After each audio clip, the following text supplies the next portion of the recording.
तो हेलो बच्चों, मैं आप सभी का स्वागत करता हूं हमारे यूट्यूब चैनल पे जिसका नाम है हाई स्कूल टॉपर्स। जैसा कि आप जानते हो कि हमने अपने हिस्ट्री का फर्स्ट चैप्टर शुरू किया था और आज उसकी ये लास्ट वीडियो होने वाली है। ठीक है, इससे पहले हम अपनी 3 वीडियोस और अपलोड कर चुके हैं। आपने अगर उन्हें नहीं देखा है तो जल्दी से पहले उस वीडियोस को देखिए, उसके बाद इस वीडियो को देखना है क्योंकि उसके आगे की कहानी है। ऑब्वियस सी बात है, तुम्हें समझ में नहीं आएगा। ठीक है, शुरू करें ना? बिल्कुल शुरू करते हैं। चलो देखो, याद रखना कि अभी हम पढ़ने क्या वाले हैं। देखिए अभी हम क्या क्या चीजें पढ़ने वाले हैं। तो बेटा हम पढ़ने वाले हैं साम्राज्यवाद क्या था, कैसे हुआ, बल्कान में हुए क्रांति के बारे में पढ़ेंगे और प्रथम विश्व युद्ध पे, जहां पे मैंने पहले ही शुरुआत में आपको बताया था कि हमारा चैप्टर वहां पे खत्म हो जाएगा। ठीक है बच्चों, चलो शुरू करते हैं। देखो, तो कहानी बेटा हमारी यहां से शुरू होती है कि अभी तक हमने बहुत सारी क्रांतियां पढ़ी हैं, है ना। कम से कम हमने 3 4 7 8 क्रांतियां तो आराम से पढ़ी होंगी। अब आप एक चीज बताइए, क्या केवल रेवोल्यूशन क्रांति के द्वारा ही लाया जा सकता है? ये दिमाग कहीं ना कहीं दिमाग में ये सवाल आ ही रहा होगा। तो क्या तुम्हें लगता है ये बात सही है? तो नहीं बेटा, ये बात सही नहीं है, क्योंकि देखो लड़ाई झगड़े क्रांति से रेवोल्यूशन होते हैं, पर कहीं ना कहीं इन क्रांतियों में, इस रेवोल्यूशन में जो कलाकार होते हैं, जो कविताकार होते हैं, जो कल्पनाएं लोग करते हैं, उन सभी चीज़ों का कहीं ना कहीं महत्व होता है। ठीक है, तो इसी प्रकार की बेटा एक कल्पना की गई थी। क्या थी वो कल्पना? चलो उस कल्पना के बारे में जानते हैं। तो देखो भैया, कल्पना लड़की नहीं, ठीक है ना, सोचने वाली कल्पना। हाँ देखो क्या थी। देखो, राष्ट्र की दृश्य कल्पना करी गई थी। क्या करी गई थी? राष्ट्र की दृश्य कल्पना। देखो इसको समझिएगा कि यहां पे क्या किया गया था बेटा। इसका अर्थ होता है कि किसी अमूर्त राष्ट्र, अमूर्त राष्ट्र का मतलब जहां पे किसी भी प्रकार की कोई मूर्ति ना हो राष्ट्र के बारे में। ठीक है, अमूर्त राष्ट्र को एक मूर्त राष्ट्र या दृश्य देने की कोशिश करी गई थी। यानी कि जहां पे एक राष्ट्र की कोई भी मूर्त नहीं थी, कोई भी विजुअलाइजेशन नहीं था, वहां पे उसको एक मूर्त के रूप में दिखाने की कोशिश करी गई। ठीक है, 19वीं सदी में कलाकारों ने राष्ट्र की व्यक्ति के रूप में प्रस्तुत करने की कोशिश करी। यानी कि एक राष्ट्र को व्यक्ति के रूप में कहीं ना कहीं प्रस्तुत करने की कोशिश करी। उन्होंने देश की किसी भी व्यक्ति, मुख्य रूप से नारी छवि के रूप में देकर एक पहचान दी। यानी कि उन्होंने देश को क्या किया बेटा? एक नारी के रूप में प्रेजेंट किया। जैसे अगर मैं मानूं, एग्जांपल देते हैं, तो हमारे यहाँ पे क्या है, हमारे यहाँ पे भारत को भारत माता के रूप में पूजा जाता है। ऐसा हम क्यों करते हैं? ऐसा कहीं बेटा इसलिए करते हैं क्योंकि देखो, भारत एक भूमि का टुकड़ा, जब हम उससे रिलेट करने की कोशिश करते हैं तो कहीं ना कहीं हम पूरी तरह से रिलेट नहीं कर पाते हैं। लेकिन अगर हम भारत माता लेके चलते हैं तो क्या होता है कि हाँ हमारी माता है, हाँ, अगर उनके ऊपर कोई भी जुल्म करेगा तो हमें उन्हें कहीं ना कहीं आज़ाद करवाना है। ठीक है, ये वाली जो भावना है वो ज़्यादा कहीं ना कहीं बाहर निकल के आ पाती है। तो देखो, जिसके रूपक के रूप में अल्गोरिस कहा जाता है। यानी कि जितनी भी नारियां थी जिनको दिखाया गया था एक राष्ट्र के रूप में, जो नारियां दिखाई गई थी, उन्हें क्या बोला गया बेटा? अल्गोरिस बोला गया था। ठीक है, देखो राष्ट्र के दृश्य के रूप में देने में राष्ट्रवाद की भावना जगाने के लिए तथा उन मुख्य तरीकों का उपयोग किया जाता था। यानी कि सीधी सी बात है कि राष्ट्रवाद की जो भावना है, यानी कि अपने देश के प्रति प्रेम की जो भावना है, उसको जगाने के लिए ये रूपक दिया गया था, जिन्हें अल्गोरिस कहते हैं। अब देखिए यहाँ पे याद रखिएगा कि नारी रूपक यानी कि नाली एल्गोरी जिन्हें कहा जाता था, फीमेल एल्गोरी को कहा जाता है। कलाकारों ने राष्ट्र को नारी के रूप में प्रस्तुत किया। किस रूप में प्रस्तुत किया बेटा? नारी के रूप में प्रस्तुत किया। ठीक है, या किसी वास्तविक व्यक्ति विशेष की छवि नहीं थी। किसी भी वास्तविक व्यक्ति या विशेष की छवि ये नहीं थी। इस चीज को याद रखिएगा। वहां पर रहने वाला कोई इंसान नहीं था, एक विजुअलाइजेशन था जो असली में जरूर एग्जिस्ट नहीं करते हैं, लेकिन उनको दिखाया गया था वैसा। ठीक है, बल्कि यह राष्ट्र की अमूर्त विचार को एक ठोस रूप देने का प्रयास किया गया था। यानी कि कहीं ना कहीं कई सारे ऐसे लोग थे जिनको ये नई चीजें आ रही थी, उनको ये नहीं समझ में आ रहा था कि हम अपने देश के प्रति अपनी जान निछावर क्यों कर दें। वो ये रिलेट नहीं कर पा रहे थे, अपने देश के प्रति प्रेम की भावना को नहीं बढ़ा पा रहे थे। तो उन प्रेम की भावना को बढ़ाने के लिए उन्होंने एल्गोरिस का कहीं ना कहीं इस्तेमाल किया है। ठीक है बच्चों, देखो आगे देखते हैं आगे क्या है। तो बात करते हैं किस प्रकार के प्रतीकों का यूज किया गया था। देखिए सबसे पहले याद रखना कि महत्वपूर्ण प्रतीक तथा उनके अर्थ राष्ट्र की पहचान तथा उसके संघर्ष को दर्शाने के लिए निम्नलिखित विभिन्न तरीके अपनाए गए। क्या थे पहले समझो। यहाँ पे टूटी हुई जंजीरें, टूटी हुई जंजीरें। अब बात करते हैं ये टूटी हुई जंजीरें थी क्या। ठीक है, यानी कि उनसे क्या, देखो आज़ादी मिलना या फिर गुलामी से मुक्त होने का प्रतीक माना गया है। टूटी हुई जंजीरों को क्या माना गया है बेटा? आज़ादी से मुक्त होने का प्रतीक माना गया है। लाल टोपी की बात करें तो स्वतंत्रता का प्रतीक माना गया है इसे।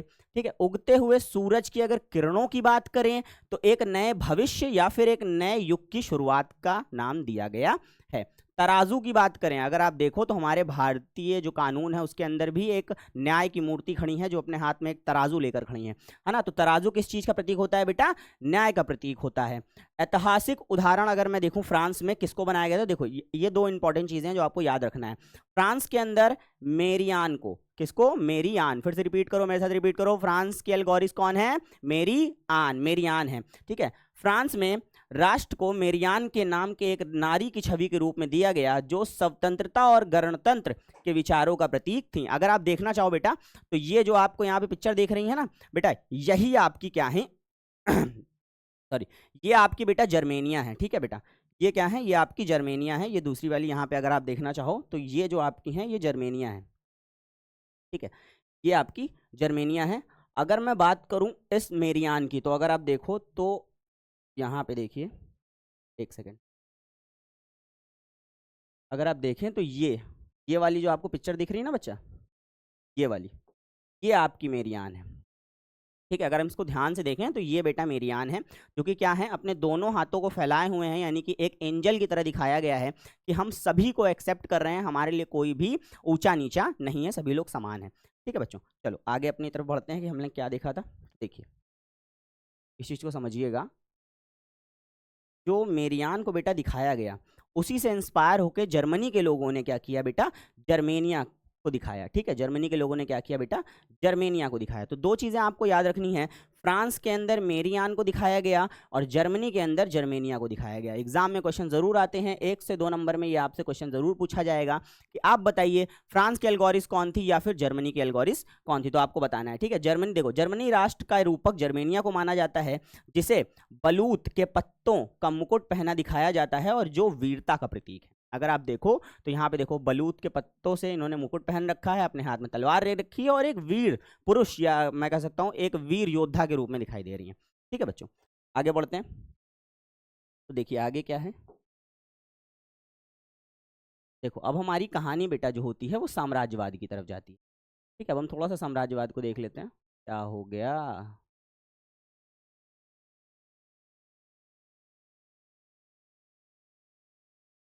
चलो शुरू करते हैं। तो बात करते हैं साम्राज्यवाद किसे कहते हैं। देखिए यहाँ पे समझिएगा कि साम्राज्यवाद का जन्म कैसे हुआ। देखो 1870 के बाद इसका रूप पूरी तरह से बदल गया। 1870 के बाद पूरे के पूरे यूरोप का जो रूप था बेटा वो बदलता चला गया। क्यों बदलता चला गया? अब राष्ट्रवाद एक संकुचित और उग्र भावना बन गई थी। संकुचित का मतलब कि जहां पे लोगों का बिल्कुल भी कोई भी अंकुश ना हो पाया, और उग्र भावना का मतलब लोग कहीं ना कहीं लड़ाई की तरफ आकर्षित होने लगे, जहां हर देश खुद को सर्वश्रेष्ठ समझने लगा था और दूसरों के प्रति नफरत बढ़ने लगी। क्या होने लगा था? दूसरों के प्रति नफरत बढ़ने लग गई थी। ठीक है, देखो यही उग्र राष्ट्रवाद आगे चलकर साम्राज्यवाद बन गया। देखो मैं तुम्हें साम्राज्यवाद की एक छोटी सी डिफिनेशन अगर बताना चाहूँ, एक लाइन में अगर आप बताना चाहो तो आप सीधा से बोलो कि एक देश जब अपने आसपास के छोटे देशों को अपने कब्जे में करने का प्रयास करता है तो उस प्रकार की सोच को क्या कहते हैं बेटा? साम्राज्यवाद कहते हैं। ठीक है, देखो आगे देखते हैं क्या होता है। यूरोप के शक्तिशाली देश कौन थे? शक्तिशाली देश भैया तो ब्रिटेन, जर्मनी, फ्रांस, रूस को लगने लगा था कि वो अपनी ताकत के समान बढ़ाने के लिए केवल अपने देश की सीमाओं में काफी नहीं है। यानी कि उनको लगने लगा था कि अगर हमें अपनी सीमाओं को हम बढ़ा देंगे तो हमारी शक्तियां बढ़ जाएंगी। इसलिए उन्होंने एशिया व अफ्रीका जैसे कमजोर पिछड़े देशों पर जबरन कब्जा करना शुरू कर दिया। इसी समय पे बेटा ये लोग आए थे और हमारे भारत पे भी कब्जा कर लिया था, वो अलग बात है भैया। चलो आगे बढ़ते हैं। सीधे शब्दों में कहें तो अपने देश से प्यार जब दूसरे देशों को गुलाम बनाने की भूख में बदल गया तो यह राष्ट्रवाद से साम्राज्यवाद का जन्म हो गया। ठीक है बच्चों, यहां तक चीजें क्लियर हुई। राष्ट्रवाद और साम्राज्यवाद में डिफरेंस समझ में आया? कंफर्म ना? आगे बढ़े? हाँ चलो आगे बढ़ते हैं। देखो बेटा आगे क्या है, आगे समझिए यहाँ पे क्या होता है। देखो साम्राज्यवाद की भूख तो लोगों के अंदर बढ़ी गई थी। लोगों को कहीं ना कहीं एक ऐसा हिस्सा चाहिए था, देश का एक ऐसा, दुनिया का हिस्सा चाहिए था जिनको अपने काबू में कर सके। इसी बीच में बेटा एक घटना हुई। क्या घटना हुई? तो घटना बेटा थी आपके बाल्कान क्षेत्र में साम्राज्यवाद का जाल कैसे फैला। देखो बाल्कान जो क्षेत्र था ना, इसके बारे में पहले हम थोड़ा समझते हैं। 19वीं शताब्दी के अंत में 20वीं शताब्दी की शुरुआत में बाल्कान क्षेत्र, जहाँ जिसको आज के ज़माने में हम ग्रीस, सर्बिया, बुल्गारिया, मिसोडोनिया जैसे देश आते थे, उस समय पे ऑटोहन साम्राज्य के नियंत्रण में था। किसके नियंत्रण में था? ऑटोहन साम्राज्य। आज के ज़माने में ऑटोहन साम्राज्य को तुर्की के नाम से बेटा जानते हैं, यानी कि टर्की के नाम से जानते हैं। लेकिन इस समय तक ऑटोहन साम्राज्य बहुत कमज़ोर हो चुका था, यानी कि बाल्कान क्षेत्र ऑटोहन साम्राज्य के कब्जे में आता था, लेकिन कुछ समय बाद क्या हुआ बेटा कि वो उनके कब्जे से छूटने लग गया क्योंकि वो कमज़ोर हो गया था। जैसे ही तुर्की की पकड़ बेटा ढीली हो गई, क्या हो गया? तुर्की की पकड़ ढीली, वो कमज़ोर हो गया, तो यूरोप की बड़ी साम्राज्यवादी ताकत, यूरोप की बड़ी साम्राज्यवादी ताकत कौन थी भैया? Austrian Hungary. और रूस ने इस क्षेत्र पर अपना दबदबा बनाना की कोशिश शुरू कर दी। ठीक है, इससे जमीन, ताकत हथियाने की होड़ में साम्राज्यवाद कहते हैं। यानी कि जब देखो क्या हुआ भैया कि आपका जो टर्की था वो कमजोर हो गया, बल्कान क्षेत्र का आप रक्षा करने के लिए कोई था नहीं, तो इसी समय पे आपके रूस और ऑस्ट्रियन हंगरी आए और बोले भैया अब हम क्या करेंगे, यहाँ पे कब्जा करेंगे। चलो इसके बाद क्या होता है, देखो बच्चा इसके बाद क्या होता है बेटा कि देखो ऑस्ट्रियन हंगरी की चाल, अब यहाँ पे एक चाल है उसको हम देखते हैं। देखिए क्या है कि ऑस्ट्रिया को डर था कि अगर साइबेरिया शक्तिशाली हो गया तो उसके अपने साम्राज्य में रहने से स्लाव लोग भी विद्रोह कर देंगे। यानी कि इसको कहीं ना कहीं डर था कि जो हमने कब्जा किया है कहीं वो लोग हमारे खिलाफ विद्रोह ना कर दें। इसलिए साम्राज्यवाद की नीति के तहत ऑस्ट्रिया ने सन 1908 में, सन याद कर लेना, सन 1908 में बल्कान के एक हिस्से में जिसको हम बोस्त्रिया कहते हैं वहां पर जबरन कब्जा कर लिया। ठीक है, वहां पे क्या कर लिया बेटा, जबरन कब्जा कर लिया। इससे साइबेरिया वहां के क्रांतिकारी ऑस्ट्रिया के जानी दुश्मन बन गए। यानी कि वहां के जो क्रांतिकारी थे वो क्या हो गए बेटा, ऑस्ट्रिया के जबरन दुश्मन, एकदम बहुत ज्यादा दुश्मन बन गए। तनाव इतना बढ़ चुका था कि बल्कान क्षेत्र को यूरोप का बारूद का ढेर कहा जाने लगा। क्या कहा जाने लगा बेटा, यूरोप के बारूद का ढेर। अब यहाँ से आपके एग्जाम में सवाल जरूर आते हैं कि यूरोप के बारूद का ढेर क्या था, तो आपको बताना है कि बल्कान क्षेत्र ही था, उसको हम बारूद का ढेर कहते थे। ठीक है बेटा, बस इस चिंगारी को क्या थी भैया, तो इस ये जो आग भड़कने वाली थी इसको एक चिंगारी की जरूरत थी जो 28 जून 1914 को मिली।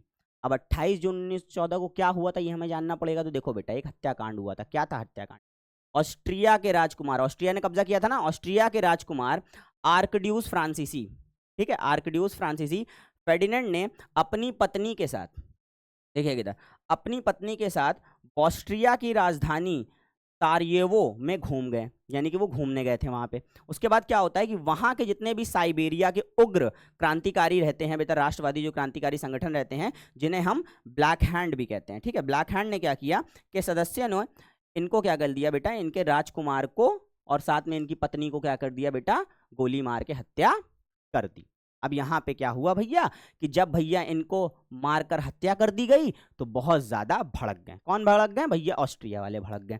इस तरह बाल्कान में साम्राज्यवाद और राष्ट्रवाद के टकराव में जो क्रांति और नफरत पैदा हुई थी बेटा, उसने सारायेवो, एक सेकंड, उसने क्या किया था कि सारायेवो के हत्याकांड के जरिए विश्व युद्ध 1914 का रूप ले लिया। क्यों ले लिया भैया, अब तुम मुझे एक चीज बताओ बेटा कि हर जगह पे लड़ाइयाँ होती चली जा रही हैं, होती चली जा रही हैं। जब एक जगह बेटा लड़ाई हुई, जब यहाँ पे ऑस्ट्रिया ने जब क्या किया, बल्कान क्षेत्र पर हमला किया, तो जितने भी दुनिया के बड़े बड़े बेटा देश थे ना, जैसे कि आपके ब्रिटेन हो गया, फ्रांस हो गया, रूस हो गया, ये सभी ने क्या किया बेटा, वहाँ पे कूच कर दी। कूच का मतलब क्या हुआ कि वहाँ पहुँच गए और वहाँ पे उन्होंने क्या किया कि भैया इस चीज़ का फायदा उठा के जितनी ज़मीन हो सके अपने कब्जे में करने की कोशिश शुरू कर दी। इस चीज़ में क्या हुआ बेटा, धीरे धीरे धीरे धीरे सभी पूरा विश्व इस होड़ में चला आया और फिर आने के बाद यहाँ पे क्या हुआ बेटा, ज्यादा युद्ध हो गया, जिसे हम प्रथम विश्व युद्ध के नाम से जानते हैं, जो कि 1914 में शुरुआत इसकी हो गई। ठीक है बच्चों, आपका ये जो चैप्टर है बेटा, ये चैप्टर यहीं पे आपका एंड होता है, लेकिन बहुत जल्दी मैं इससे रिलेटेड सारे के सारे इंपॉर्टेंट क्वेश्चंस लेके आपके लिए आने वाला हूं। तो उस वीडियो का मुझे लगता है आप सभी लोगों को, मुझे विश्वास है कि आप सभी लोगों को बहुत अच्छा वेट होगा, तो चिंता मत करो, मैं जल्दी ही वो वीडियो आपके लिए लेके आऊँगा। ठीक है, अभी के लिए आपको क्या करना है कि ये पूरा चैप्टर हमारा यहाँ पे समाप्त हो गया है। अगर आपको कोई भी प्रश्न है तो हमारा कमेंट बॉक्स आपके लिए खुला है और मैं रौनक भैया आपके कमेंट का इंतजार कर रहा हूँ, जैसा कि तुम्हें पता है। और साथ ही साथ आपको क्या करना है, चैनल को लाइक, सारे के सारे वीडियोस को लाइक करना है, चैनल को सब्सक्राइब करना है, ताकि मुझे भी मोटिवेशन मिले। ठीक है, बस आगे बढ़े, चलो फिर मिलते हैं।